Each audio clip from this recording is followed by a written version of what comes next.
So here we are, we're going to insert the magnets and bearings and clean this up. So one of the useful things you can have for this job is a sharp and good modelling knife.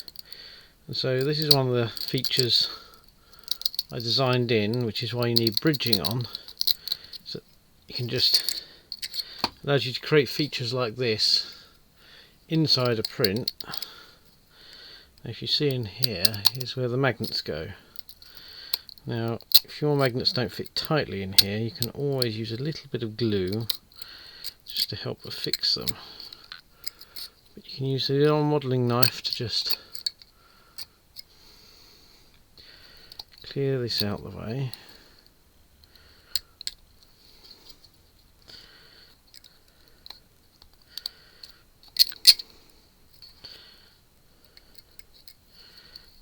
Any odd strings can just be trimmed up with a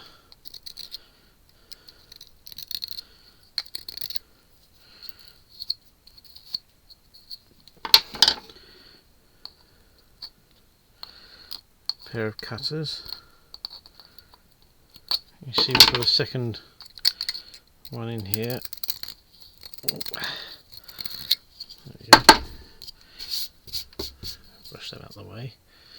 So now we can see we've got the bearing housing in here. We'll just get rid of any loose strings.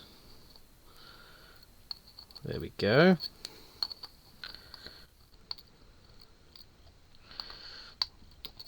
So that's one of the features of these models. This is why you have to have a particular layer height, so you can get the parts in. Now the magnets on this one, simply push into this corner. Now you need a screwdriver. I should have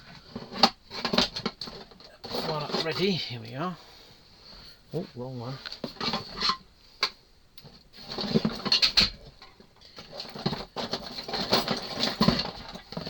Oh.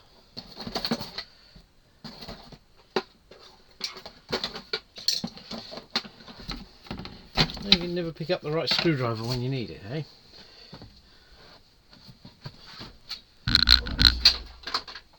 There we go. So, now which way you want to put these in for north and south is up to you, but it's getting them. Nope, this is the fiddly bit. There's a recess to tuck them in. I see a steel screwdriver and its disadvantages. There we go. If we can get them tucked in here, then you can push them in. Sometimes you can just start them off. There we go, we've got it started now. So there we are. They just push in there. If they don't fit tight enough, you can always just drip a little super glue on to hold them in place. Now we'll get the bearings. Need one of these.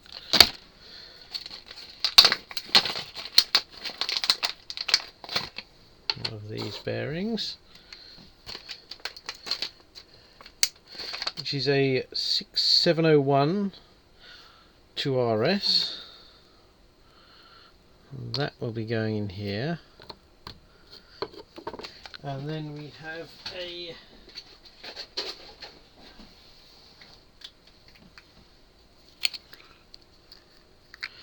very similar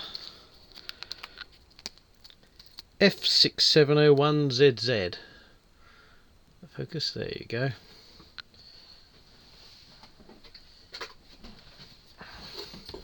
So this one has to push right down.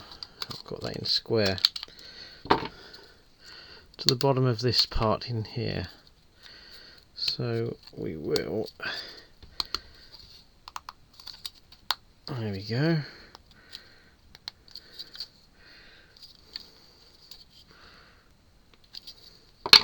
And then you can just use your screwdriver to gently push it in on the edge.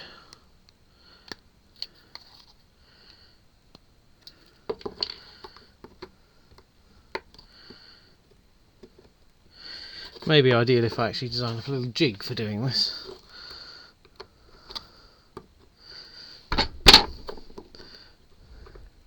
There we go, and you can just work it down. Once you've got it started, it's quite easy. Each side just working round. I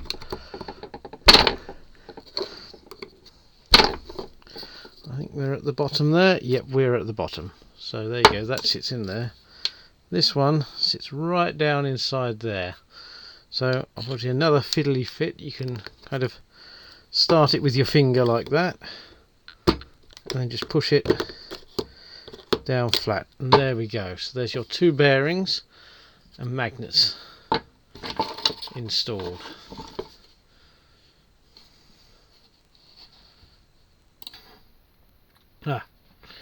Here we are. So we're going to fit the hall sensor in here. This fits inside here like that, and the three legs fit through tiny holes in here. I don't know if we're going to be able to see them. Come on, can we focus? There we go, there's some tiny holes in here. So it is a fiddle. It has to fit in, so it'll be this way round as it goes in. It is a fiddle to get each leg to go through its hole. I think I've bent that one a bit.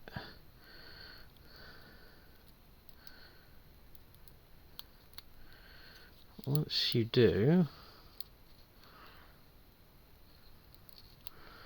which one of you isn't going? There we go. You can see the wires start to come through here.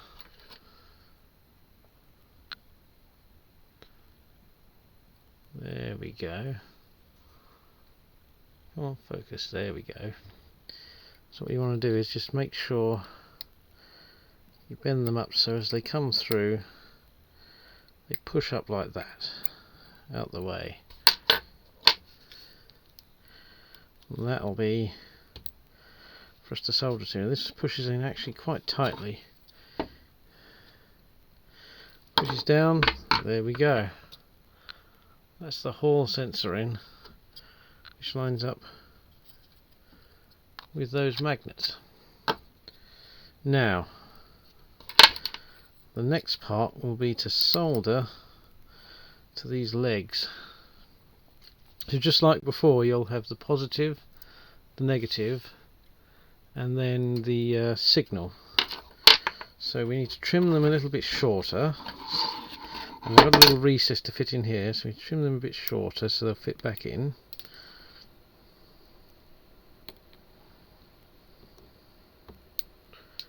Like that. To bend them up so we can get at them to solder. Turn on our soldering iron.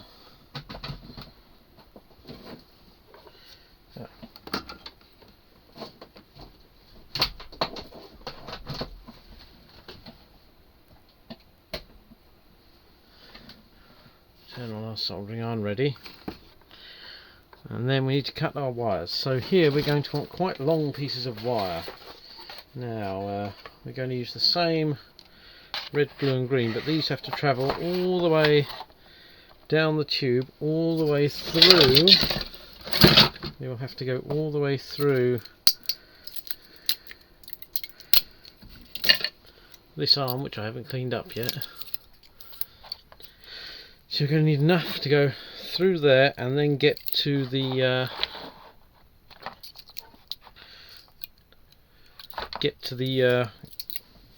plug. So you're going to want a good length. So I'd recommend a good foot's worth, with probably a little bit for luck.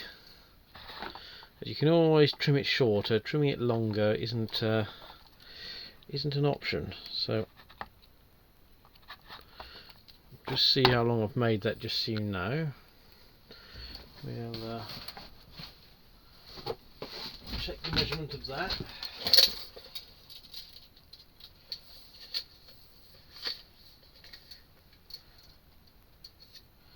Yeah, so you want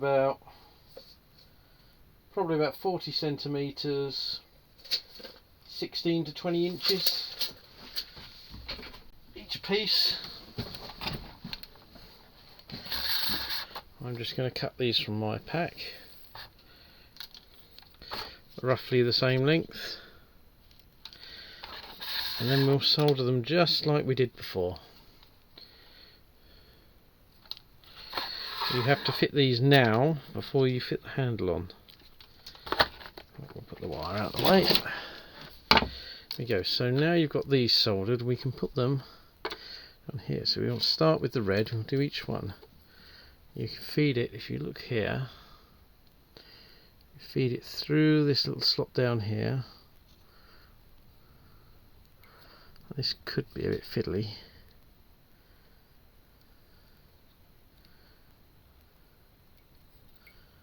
Especially if your slot isn't clear.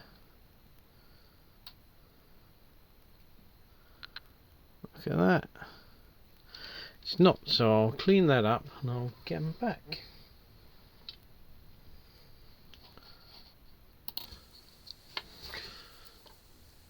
Right, now we're back, so there might be a slight error with my model there, so we're going to have to probably go back and fix that. But anyway, now you can feed your wires through.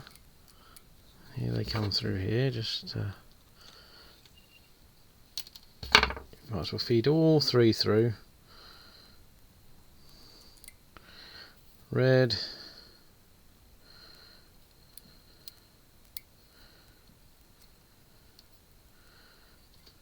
blue,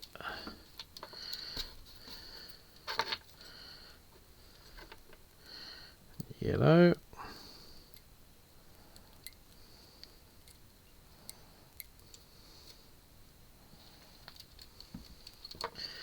now while you're here you can strip them back. You can just do your fingers like that, and then we need to carefully wrap them, each one in order, around its leg.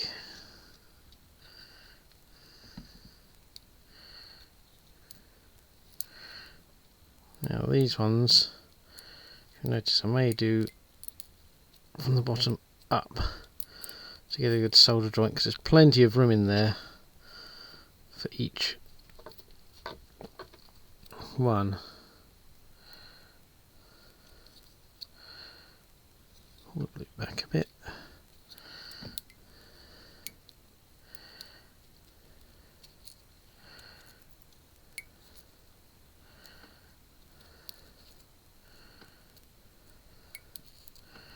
Like so.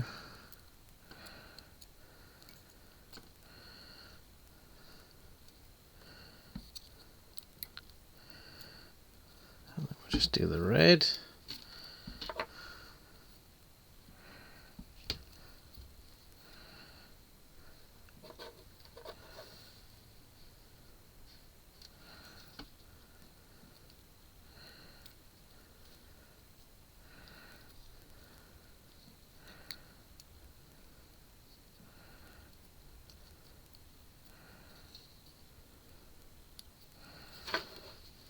Right, take our soldering iron.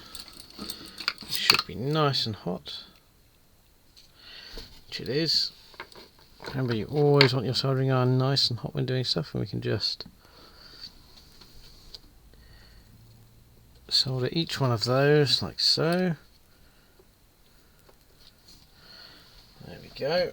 It's as easy as that. And then you can bend each leg down.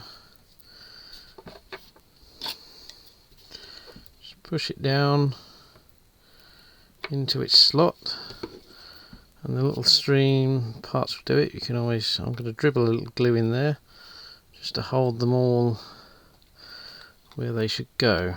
And then these wires all come out the centre there to go in through the arm, through the lever arm. So I'm going to dribble a little glue in there, and then we can go and fix the tube in. Here we go, we're going to dribble some glue in here. So I'm just going to drop some in. Then we'll have to let that dry, then just make sure that the wires stay in place and won't move about anywhere. You can just use a little bit of cloth here to clean up the excess there.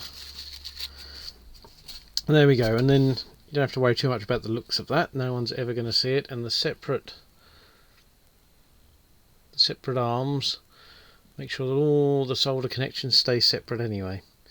once the glue's gone off, they'll all remain separate. So meanwhile, you can take your tube, and these normally come with a pair of nuts, which is quite handy because you need to put 2 of them on. You can lock them together then. So I'll just do my spanner.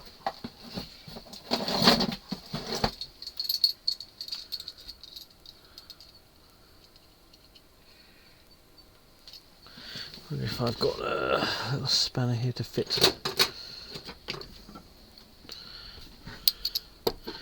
And then your tube will just wind in the printed thread in here.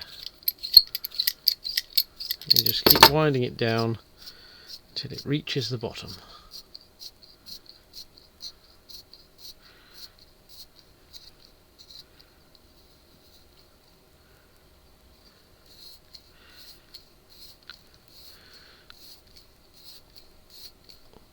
Right, I'll stop, and you can just nip it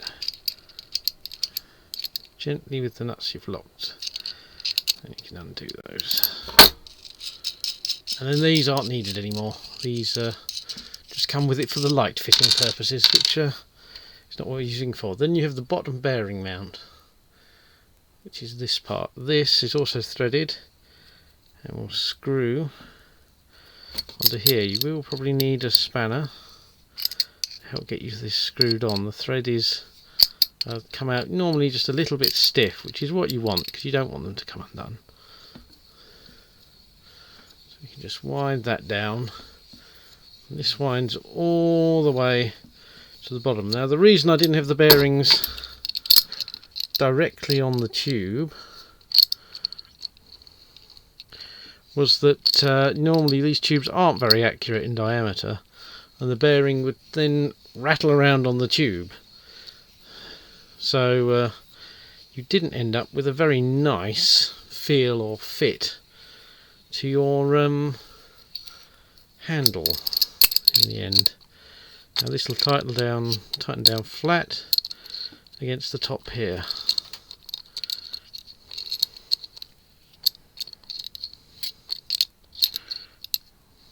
There we go. Just nip up gently, no need to go mad. Then your handle will go on. Now you'll notice there's a recess here. This limits the movement of the handle on there. So this bearing will now line up with there and push on, and there you go. Now your top one is easy to wind in and adjust now. It should fit on your adjusting and tightening tool. You can just wind this on. It should find its way into the bearing once you get to it, and then tighten down. You'll find it suddenly has friction, so you can back it off a little bit, and you can adjust the friction to your liking, which is best to do now. It's easiest, although you can do it afterwards, as there is a slot in this to allow you to fit it round the wires. You can adjust it later on. But that's quite nice. So there's your bearings all assembled and the parts soldered in. For that, the next will be the wiring to come through this tube and attach the switch and the parts of the top. One thing to note here is I had this slightly rubbing on here because the clearance is quite tight. So all I did was put a washer under the bottom bearing. So if you find this slightly rubs, you can always put just on this part to this part. There should be a teeny bit of clearance. But if there isn't, you can always put a washer under that bottom bearing. Just a thin one, very thin washer. Could just be 2 or 3 pieces of paper cut out to fit if you wanted. I used, because I had these for a previous version, one of these thin crinkle washers just done up on it. They're only say 0.15 of a millimetre thick. They're very thin, and that just gave me the clearance. Now another thing is if you've printed this in PLA, all these parts, I can't speak for the other plastics, I haven't tried them, but if you've printed this in PLA, for the do not put grease on the friction parts for the levers or anything else. I tried that, and all it does is it makes it creak and feel like an old door. It's horrible. So for PLA, it's best just to leave alone. That's quite nice. That's a little bit more maybe. There we are. So you can set your tension. You can always come back and set your tension later. This tool is part of the kit. And now we can move on.